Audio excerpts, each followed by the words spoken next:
নামাজ যারা পড়ে না ঘাড় ধরে ধরে তাদের আনেন। কেন নামাজ পড়বা না?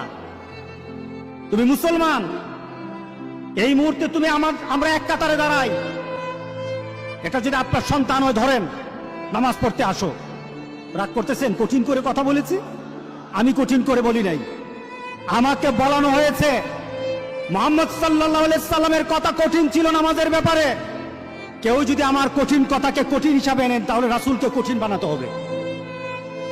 রাসূল সাল্লাল্লাহু আলাইহি সাল্লাম বলেছেন, তোমার সন্তান 7 নামাজ শিখাও, তোমার সন্তান 10 নামাজ না পড়লে তার পিটাও। কে বলেছেন? কে বলেছেন? রাসূল বলেছেন। তাহলে রাসূল কঠিন হলেন না? নামাজের ব্যাপারে কঠিন না? নামাজের ব্যাপারে আমরা কখনো সহজ হব না। রাজি আছি তো সবাই ইনশাআল্লাহ? নামাজের ব্যাপারে আমাদের কোনো সহজতা নাই, কোনো কম্প্রোমাইজ নাই, কারোর সাথে আমার সম্পর্ক নাই।